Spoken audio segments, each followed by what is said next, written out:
मोहतरम अहिब्बा, आप जानते हैं कि जब किसी घराने में कोई मैयत हो जाती है ना, तो उस घर वालों का हाल क्या होता है, कैसे वो बेचैन हो जाते हैं, मुस्तरिब हो जाते हैं, उनकी हालत गैर कुछ आती है, वो किसी पल चैन नहीं आ रहा होता। लेकिन एक ऐसा भी घराना गुजरा है कि जहाँ पर उनके सामने उनके घर के सरबराह को शहीद कर दिया गया, उनके जवानों नौजवानों को बेदर्दी के साथ कत्ल कर दिया गया। अरे उस घर के जो नन्हा बच्चा था उस तक को शहीद कर दिया गया, लेकिन वो घराना, वो खानदान, वो फैमिली सब्र और रज़ा का पैकर रही है। जी हाँ, मेरी मुराद इमाम अली मकाम, इमाम तशनकाम, इमाम हुसैन रदी अल्लाह ताला अन्हु के खानदान के, उनकी फैमिली की है कि जिस तरह उन्होंने करबला के बाद अज़म, हिम्मत, सब्र और इस्तिक़लाल के साथ एक दुनिया के सामने हकीकत आश्कार किए ना मोहतरम अहिब्बा, उससे मुझे भी आशना होना ज़रूरी है और आपको भी। बस इसी सोच और फिक्र के साथ आपके सामने हम पोस्ट इवेंट्स जो करबला हैं, यानी करबला के बाद होने वाले जो वाक़यात हैं, वो लेकर आपके सामने आए हैं। मोहतरम अहिब्बा,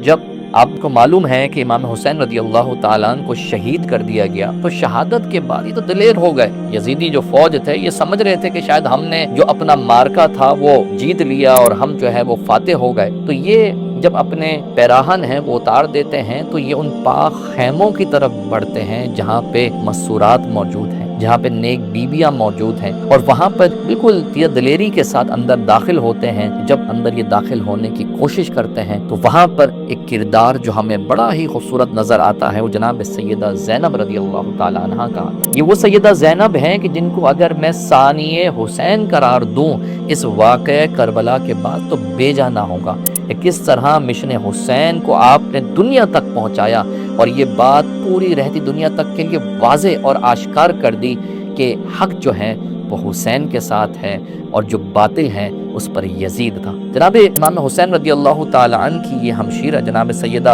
ज़ैनब रदी अल्लाह ताला अन्हा ने जब ये देखा कि ये यजीदी जो लश्कर है, बिलखुसूस इसमें जो शिमर और इब्न साद हैं, वो जब अंदर आ रहे हैं तो आपने एक बिल्कुल इस्तिराब की आलम में एक गरजदार आवाज में ये कहा कि इब्न साद, ए शिमर, तुम यहाँ पर हमारे खैमों की तरफ आते हो ये सोचते बगैर कि तुम किस तरफ आ रहे हो, तुम्हारा यहाँ पे दाखिल होने का मकसद और मंशा क्या है। यानी आपने एक हुज्जत तमाम कर दी कि तुम्हारा यहाँ पर आना किसी भी तरीके से रवा नहीं है। तुमने हमारे खानदान के नौजवानों को शहीद कर दिया, हमारे बच्चों को शहीद कर दिया, हमारे जो सरदार हैं, हमारे बड़े हैं, उनको शहीद कर दिया। अब तुम्हारा यहाँ आने का क्या मकसद रह जाता है। आपकी इसी आवाज और इसी अंदाज़ तकल्लुम जब हजरत सैयदना इमाम ज़ैनुल आबिदीन ने देखा, आबिद बीमार ने देखा, तो उस वक्त अगरचे आपकी कैफियत जो है वो बीमारी की थी, लेकिन उसी बीमारी के आलम में आप खड़े हुए और आपने मुकाबला करने का इरादा किया। अब ये मुकाबला हुआ या नहीं हुआ, उस वक्त क्या बात हुई, तो ये जानने के लिए नेक्स्ट पार्ट का इंतजार कीजिए। मिलते हैं नेक्स्ट पार्ट में।